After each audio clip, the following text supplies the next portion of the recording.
Et il est 7h46 sur Sud Radio. Emmanuel Macron a créé la surprise en annonçant qu'il voulait des RER dans une dizaine de métropoles françaises.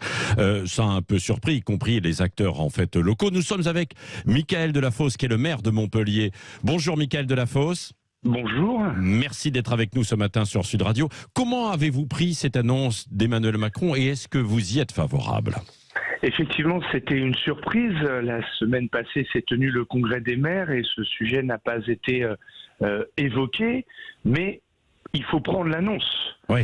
Et pour prendre une métaphore au rugby, maintenant il est temps de transformer l'essai et de la rendre plausible parce que nous avons besoin, dans les grandes aires urbaines françaises, les grandes métropoles, de transport, de modes de transport alternatifs au déplacement automobile. C'est indispensable dans un contexte de prix de l'essence cher pour tenir les engagements face aux enjeux du climat qui sont aujourd'hui indispensables.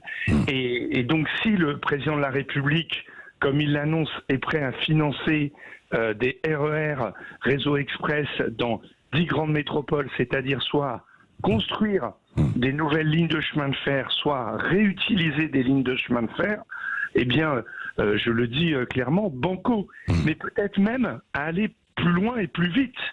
C'est-à-dire que soutenir des projets de bus à haut niveau de service, des prolongements de lignes de tramway, bref, avoir un grand plan de mobilité décarbonée dans toutes les grandes aires urbaines qui sont toutes concernées par des problèmes de congestion, de pollution et surtout de vie chère pour ceux qui se déplacent qui n'ont d'autre choix que de se déplacer en voiture avec le prix de l'essence. Oui, mais Michaël Delafosse, beaucoup disent il existe déjà les TER que Emmanuel Macron a voulu démanteler au début de son premier quinquennat, notamment en fait sur des petites lignes. Est-ce qu'il ne faudrait pas plutôt les relancer, ces TER, et puis vous donner les moyens pour développer en fait les réseaux de bus, de trams? Ce ne serait pas déjà suffisant? Quand on voit en fait l'état des RER en Île-de-France, si c'est refaire le même schéma, beaucoup disent non merci.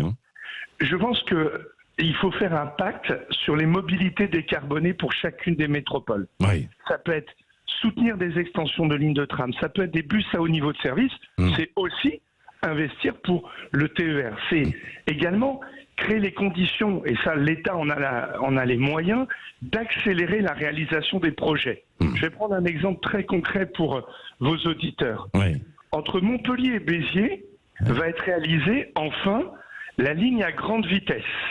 La réalisation de cette ligne va permettre de libérer ce qu'on appelle des sillons pour faire des TER cadencés entre Sète et Montpellier, Frontignan et Sète, qui sont des communes où beaucoup de gens se rendent pour aller travailler tous les jours. Mais le problème, c'est que pour faire ces 40 km de voies à grande vitesse qui permettraient d'améliorer la desserte, la date annoncée, c'est 2034.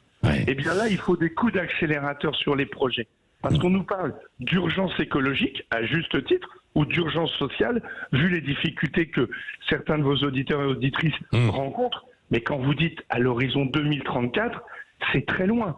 Donc, un plan d'urgence pour les mobilités décarbonées à l'échelle des métropoles, avec des stratégies adaptées, RER, TER, bus, tram, extension des réseaux, alors là, banco.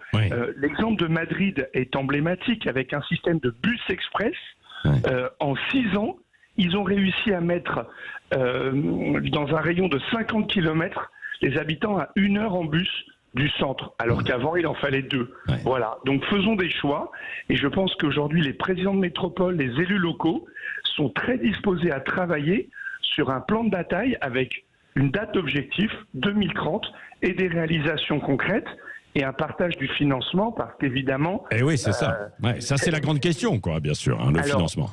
J'ose espérer que si le président de la République fait une annonce de cet ordre-là, il met les moyens afférents pour financer les investissements et accompagner les dépenses de fonctionnement pour les mobilités décarbonées.